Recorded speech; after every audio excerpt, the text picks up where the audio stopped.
नमस्कार बच्चों, कैसे हैं आप लोग। बच्चों, प्रतियोगी परीक्षाओं की महत्वपूर्ण प्रश्नों की सीरीज में आज हम लेके आए हैं आपके सामने उत्तराखंड के स्वतंत्रता संग्राम सेनानी एवं महान विभूतियाँ। तो चलते हैं ज़्यादा देर नहीं करते हुए अपने पहले प्रश्न की ओर। और एक अनुरोध कि वीडियो अच्छी लगे तो लाइक, शेयर और कमेंट ज़रूर करें। तो चलते हैं पहले प्रश्न पर। पहला प्रश्न है बच्चों कि उत्तराखंड का गांधी किसे कहा जाता है। ठीक है, तो हमारे पास 4 ऑप्शन हैं: वीर चंद्र सिंह गढ़वाली, हेमवती नंदन बहुगुणा, इंद्रमणि बडोनी, देवकी नंदन पांडे। तो उत्तर तो आपको पता लग गया होगा बच्चों, आपके सामने तस्वीर है ये इंद्रमणि बडोनी जी की। ठीक है बच्चों, ये जो है टिहरी जिले के रहने वाले थे और अपने जो है सिद्धांत जो थे इनके उन पर अडिग रहते थे। ठीक है, और राजनीति पर थे। ये किस में थे? राजनीति में थे, लेकिन बड़ी जल्दी इनका राजनीति से मोह भी भंग हो गया और ये जो है देवप्रयाग से 3 बार चुनाव जीते भी। ठीक है, उन दिनों उत्तराखंड नहीं बना था, उत्तर प्रदेश सरकार में, वहाँ विधानसभा के में ये सदस्य रहे। ठीक, विधानसभा के। और इसके बाद जो इनने क्या नाम कहते हैं आपका पर्वतों का विकास कैसे हो करके इनने यहाँ पहाड़ पे जो है एक जन जागृति अभियान चलाया बच्चों। ठीक है, किसके लिए? पहाड़ों के विकास के लिए। और लोगों को ठीक उसी प्रकार तैयार किया जिस प्रकार जो है गांधी जी ने देश की आज़ादी पाने के लिए किया। इनने क्या किया? गांधी जी की तरह अहिंसक आंदोलन के ये प्रबल समर्थक थे। ठीक है, जिस तरीके से गांधी जी थे उसी तरीके से ये भी अहिंसा पर विश्वास करते थे और इसीलिए इनको उत्तराखंड के गांधी के नाम से जाना जाता है। तो चलते हैं दूसरे प्रश्न की ओर बच्चों। दूसरा प्रश्न है बच्चों कि उत्तराखंड का वेद व्यास किसे कहा जाता है। ठीक है, उत्तराखंड का वेद व्यास किसे कहा जाता है बच्चों? तो उत्तराखंड के वेद व्यास कौन है? ये आपको ये एपीजे अब्दुल कलाम जी यहाँ इन्हें प्रशस्ति पत्र और वो दे रहे हैं। तो जो है ये जानते हैं किनकी तस्वीर है? ये है बच्चों यशोधर मठपाल। किनकी? सही उत्तर है यशोधर मठपाल। ठीक है बच्चों, यशोधर मठपाल। हमारा पहला प्रश्न क्या था इनका? इंद्रमणि बडोनी। ये सही उत्तर आपको मैं लगाना भूल गया था। तो इंद्रमणि बडोनी आपके सही उत्तर। हाँ, तो बच्चों ये क्या हैं? यशोधर मठपाल। और यशोधर मठपाल कहाँ के थे पता है आपको? ये थे अल्मोड़ा ज़िले के। अल्मोड़ा ज़िले में भिक्यासेंट तहसील पड़ती है, वहीं एक नौला गांव है। लगभग 5 2 7 किलोमीटर जितना है नौला गांव वहाँ से, भिक्यासेंट से। तो इन्होंने जो है क्या किया बच्चों, इन्होंने एक अपना लोक संस्कृति संग्रहालय या म्यूजियम जो है वो भी भीमताल में खोला और उस पर अपनी पूरे जीवन भर की कमाई उसमें लगा दी। उसमें सारी चीज़ें पर्वतीय संस्कृतियों से संबंधित सब चीज़ों को सहेज करके म्यूजियम में रखा इन्होंने। ठीक है, और इन्होंने अनेक पुस्तकें भी लिखी और क्या लिखे? ग्रंथ भी लिखे। तो जो है जिसमें उन्होंने क्या क्या लिखा? उत्तराखंड की लोक संस्कृति को इन्होंने दिखाया। और इनके जो उपन्यास ग्रंथ जो थे मतलब सजीव चित्रण करते थे। और उत्तराखंड की लोक संस्कृति के लिए इन्हें जो है पद्मश्री पुरस्कार भी मिला। ठीक है, यशोधर मठपाल जी को पद्मश्री पुरस्कार मिला। तो चलते हैं अपने तीसरे सवाल में बच्चों। तीसरा प्रश्न है हमारा कि इनमें कथा शिल्पी साहित्यकार हैं। देखिए बच्चों, शिल्पी माने कि एक मिस्त्री लगा सकते हो आप, कथाओं का मिस्त्री जो कथा। तो ऐसा साहित्यकार जो जो इनने अपनी कथाएं बड़े ही अच्छे ढंग से लिखी हों, और उसको कथा शिल्पी कह सकते हैं आप। तो कौन थे? ये आप फोटो आपके सामने है, जानते होंगे आप लोग। ये कथा शिल्पी हैं कौन? शैलेश मटियानी हैं बच्चों। कौन है? शैलेश मटियानी। तो और शैलेश मटियानी पुरस्कार से आप जानते हैं कि जो शिक्षा के क्षेत्र में शैलेश मटियानी पुरस्कार भी दिया जाता है। तो इनका दरअसल नाम क्या था बच्चों? रमेश चंद्र मटियानी था। ठीक है, तो रमेश चंद्र मटियानी के पीछे ही क्या लिख देते थे? अपने नाम के पीछे शैलेश लिख देते थे। और इनका बचपन भी कुछ ज़्यादा अच्छा नहीं गुजरा और बड़ी जल्दी इन्हें वो रोज़गार की तलाश में बाहर जाना पड़ा था। और ये अल्मोड़ा ज़िले में बाड़े छीना के रहने वाले थे बच्चों।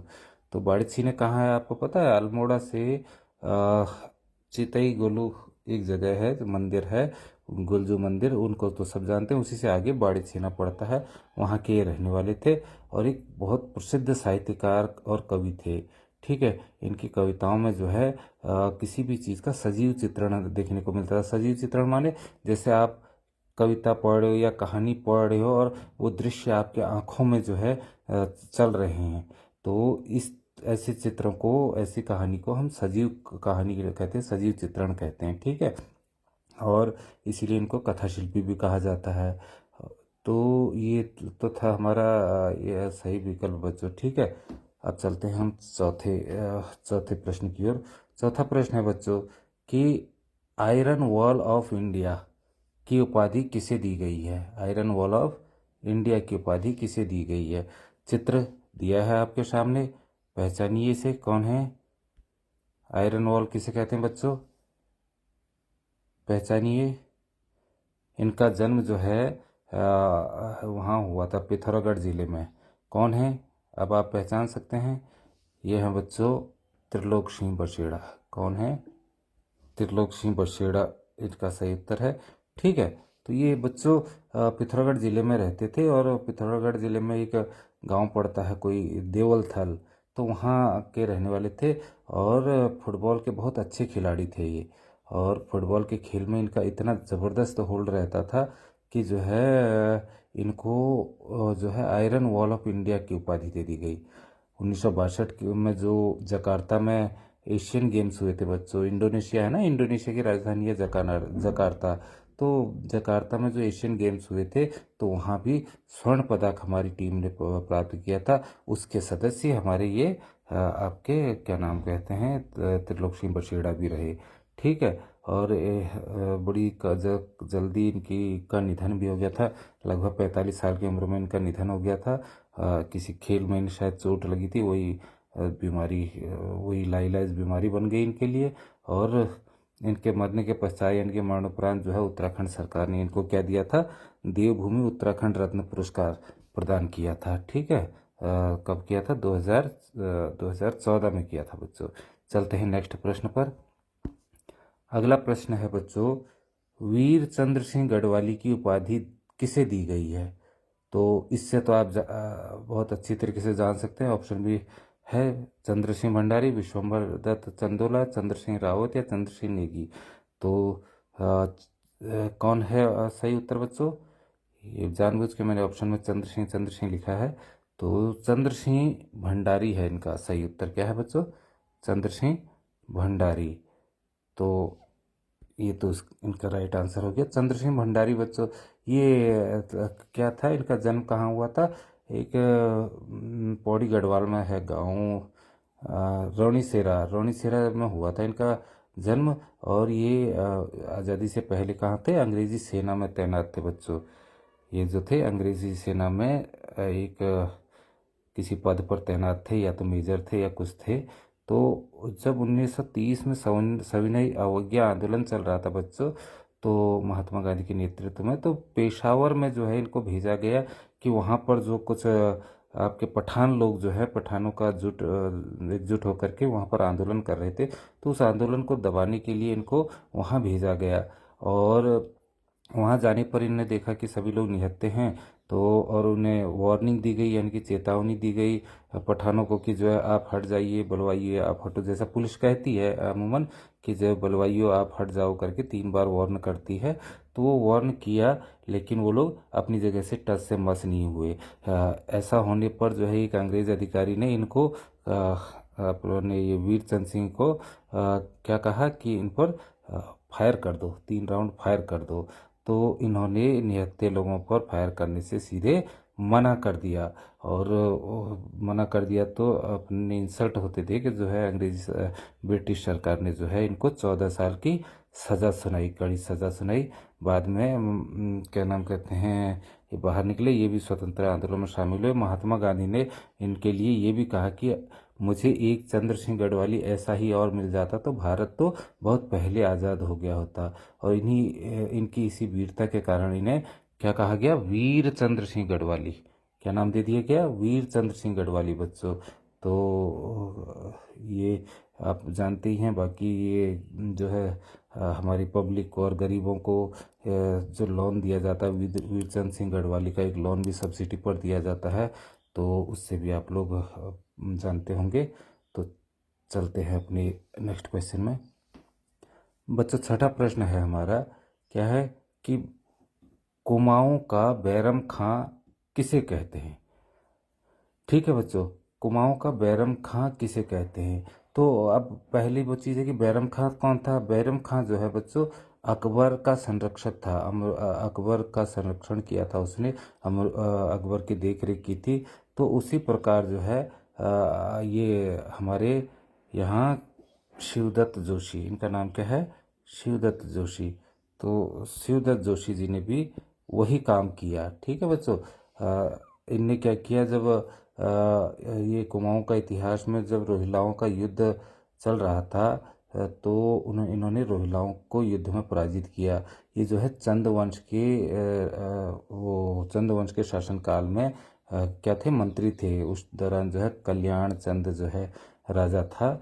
तो कल्याण चंद जो है अपनी बीमारी के कारण मर रहा था। तो बच्चा छोटा था उनका, और इनसे शिवदत्त जोशी जी से वचन लिया कि जो है आप मेरे मरने के पश्चात भी मेरे बच्चे दीपचंद को, इनके लड़के का नाम था दीपचंद, तो उसी को राजगद्दी पर बिठाओगे। तो इन्होंने उन्हें वचन दिया था। किस तरीके से? जिस तरीके से बैरम खां ने अकबर का संरक्षण किया था। इसीलिए इन्हें कुमाऊं का बैरम खां कहा जाता है बच्चों। ठीक है, कुमाऊं का बैरम खां कहा जाता है।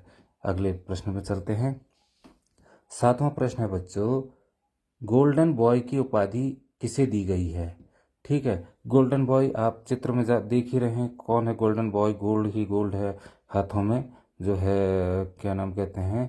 तो इनका नाम है बच्चों जसपाल राणा। ये निशानेबाजी में शूटर थे ना, तो सही उत्तर है जसपाल राणा। तो जसपाल राणा क्या हुआ? एक मिनट, हाँ, जसपाल राणा बच्चों। ठीक है, तो जसपाल राणा का जन्म जो है ये उत्तरकाशी जिले में हुआ बच्चों। और इन्होंने अपना करियर किस में बनाया? निशानेबाजी में बनाया। पिस्टल से निशाना लगाना इनका, हालांकि दोनों लगाते थे ये, उससे राइफल शूटिंग भी और पिस्टल शूटिंग दोनों करते हैं। लेकिन राइफल शूटिंग से ज़्यादा अच्छा इन्हें पिस्टल शूटिंग लगता था, क्योंकि इसमें उनका निशाना सही जाता था।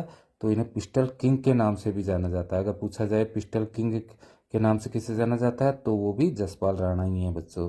ठीक है, इन्होंने विश्व शूटिंग चैंपियनशिप जो थी एशियन खेलों में, वो उसमें भी स्वर्ण पदक जीता और रजत पदक जीता। ठीक है, अनेक प्रतियोगिताओं में, और कॉमनवेल्थ गेम में भी इन्होंने वो स्वर्ण पदक जीते थे। ठीक है, कितने जीते थे? 8 स्वर्ण पदक जीते थे। इनसे ज़्यादा किसी ने उस समय नहीं जीता था, जिस कारण इन्हें गोल्डन बॉय की उपाधि भी मिली। ठीक है, और इन्हें जो है खेल के क्षेत्र में अर्जुन पुरस्कार भी प्राप्त कर चुके हैं बच्चों ये। और इसके अलावा जो है आपका अब तो ये कोच हैं, तो कोच को क्या मिलता है? खेल के क्षेत्र में कोच जो कोचिंग कराते हैं उनको जो है द्रोणाचार्य पुरस्कार मिलता है। उससे भी ये सम्मानित हो चुके हैं बच्चों। ठीक है, चलते हैं अगले प्रश्न पर। आठवां प्रश्न है बच्चों हमारा, पर्वत पुत्र की उपाधि दी गई है, किसे दी गई है बच्चों? पर्वत पुत्र की उपाधि किसे दी गई है? वो दी गई है, आप चित्र में देख रहे हैं किसकी तस्वीर है? ये तस्वीरें मैंने इसीलिए अपलोड इसमें डाली हैं बच्चों, ताकि आप बाई फेस भी जो है हमारे उत्तराखंड के स्वतंत्रता संग्राम सेनानी और महान विभूतियों को आप पहचान सको, जान सको। ठीक है, आवश्यकता पड़ने पर आपको कभी न कभी ये काम ही आएगा। तो अब हम बात कर रहे हैं बच्चों, पर्वत पुत्र की उपाधि किसे दी गई है? तो पर्वत पुत्र की उपाधि दी गई है बच्चों हेमवती नंदन बहुगुणा को। और ये उनकी तस्वीर है, हेमवती नंदन बहुगुणा। ठीक है, राइट आंसर क्या हो गया बच्चों? हेमवती नंदन बहुगुणा। तो ये कहाँ के थे बच्चों? ये पौड़ी गढ़वाल के रहने वाले थे। कहाँ के? पौड़ी जिले के रहने वाले थे। और इन्होंने भारत छोड़ो आंदोलन में भाग लिया था, और उत्तर प्रदेश के मुख्यमंत्री भी रहे ये। तो ये कहते थे कि मेरे कार्यों में जो सबसे महत्वपूर्ण कार्य है वो क्या है, पर्वतों का या पहाड़ों का विकास करना है। इनके इसी सोच और कार्यों को देखते हुए इन्हें क्या कहा गया, पर्वत पुत्र। पर्वत पुत्र और साथ ही ने हिमपुत्र भी कहा जाता है, क्योंकि हिम कहाँ पाई जाती है, बर्फ पहाड़ों में ही पाई जाती है, इसीलिए इन्हें हिमपुत्र के आदि नामों की संज्ञा भी दी गई। ठीक है। और इनके नाम से जो है हेमवती नंदन बहुगुणा नाम से जो है गढ़वाल विश्वविद्यालय का नाम भी है क्या रखा गया है, हेमवती नंदन बहुगुणा गढ़वाल विश्वविद्यालय उत्तराखंड का सबसे बड़ा विश्वविद्यालय है। और क्या नाम कहते हैं, इनके इनके बड़े बेटे जो थे विजय बहुगुणा, वो हमारे प्रदेश के यानी कि उत्तराखंड के जो है मुख्यमंत्री भी रह चुके हैं। उससे पहले वो हाईकोर्ट में जज थे। ठीक है। तो हम आगे चलते हैं अपने नेक्स्ट क्वेश्चन पर बच्चों। नेक्स्ट क्वेश्चन है हमारा बच्चों, चिपको वुमेन किसे कहा जाता है। ठीक है, चिपको महिला, वुमेन, चिपको वुमेन, वुमेन इंग्लिश वर्ड है, तो वो किसे कहा जाता है। आपके आगे नाम भी है उसका और चित्र भी है, तो बताने की आवश्यकता तो आपको है नहीं कि जो है इनका नाम क्या है, गौरा देवी। क्या नाम है बच्चों, गौरा देवी। ठीक है।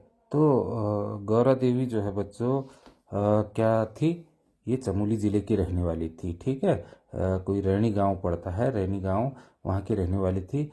तो इनको प्रसिद्धि कहाँ से मिली, इनको प्रसिद्धि तब मिली जब जो है ये काम पर बिजी थी और एक छोटी सी लड़की आई इनके पास और उनने इनको कहा कि जो है हमारे गांव में कोई लकड़हारी आए हैं और जो है वो पेड़ों को काट रहे हैं। ये सन 1974 की बात है बच्चों। ठीक है।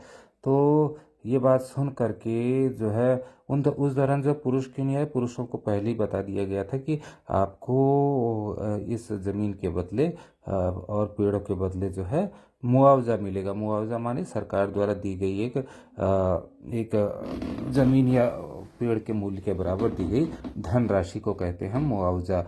ठीक है। तो मुआवजा दिया जाएगा करके बताया गया था, तो कोई पुरुष आया नहीं था।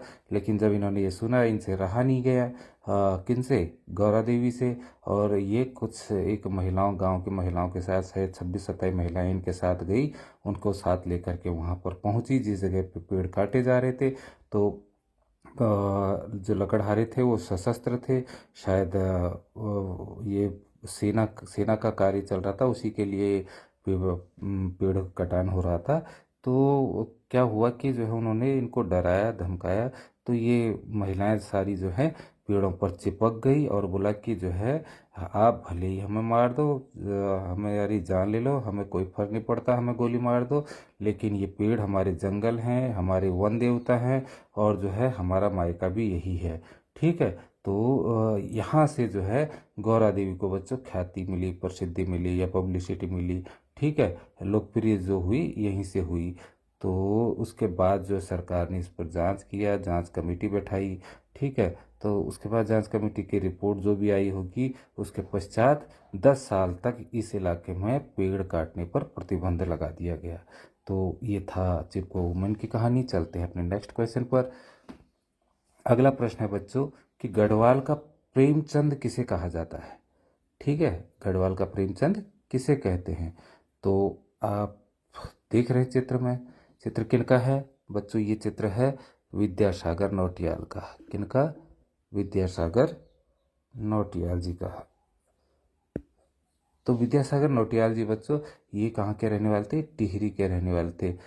टिहरी जिले में माली देवल गांव के रहने वाले थे। और इन्होंने वन आंदोलन में टिहरी बांध, टिहरी बचाओ बांध आंदोलन चला ना, इतना बड़ा टिहरी डैम बना है जो उससे पहले जो है यहाँ के ग्रामवासियों ने आंदोलन किया। पुरानी टिहरी के नाम से जाना जाता था, अब तो नई टिहरी बनी है।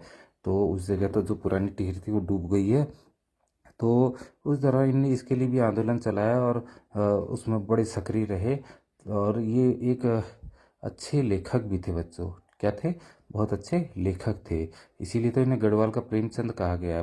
प्रेमचंद जैसे एक उपन्यासकार थे, उसी प्रकार ये भी एक उपन्यासकार थे। ठीक है। इनकी पहली कहानी का नाम जो था वो था भैंस की कटिया। क्या था, भैंस की कटिया। भैंस तो आप लोग जानते ही हैं, और उसके बच्चे को कटिया कहते हैं बच्चों। ठीक है। तो भैंस की कटिया ने अपना कहानी लिखी थी और इलाहाबाद से प्रकाशित होने वाली एक पत्रिका में इनकी ये कहानी छपी भी थी। ठीक, इसके बाद ये जो है लेखन से काफ़ी दूर रहे कुछ समय तक, और बाद में जब इन्होंने फिर से लेखन शुरू किया तो इन्होंने अपनी अनेक उपन्यास लिखी, कहानियाँ लिखी और आत्मकथाएं भी लिखी। तो लेखन के क्षेत्र में इन्हें अनेकों सम्मान भी मिले बच्चों, और इतने चर्चित हुए इनके उपन्यास कि इन्हें गढ़वाल का प्रेमचंद कहा जाने लगा, गढ़वाल का प्रेमचंद कहा जाने लगा। तो चलते हैं नेक्स्ट। आज के प्रश्न बच्चों 10 ही प्रश्न है, टाइम हो ही चुका है, और क्योंकि ये अभी हमारा विभूतियाँ अभी उत्तराखंड की और भी रह गई हैं, तो हम अपने नेक्स्ट वीडियो में उस पर बात करेंगे।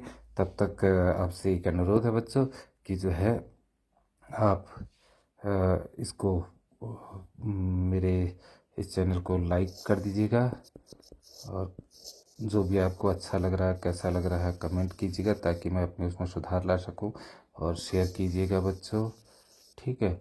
और इसे सब्सक्राइब आप लोगों ने कर ही लिया होगा, तो अगर हो सके तो औरों को भी सब्सक्राइब करने को कहिएगा बच्चों, ठीक है। ठीक है बच्चों, तो आपका दिन मंगलमय हो। हाँ, बाय बाय।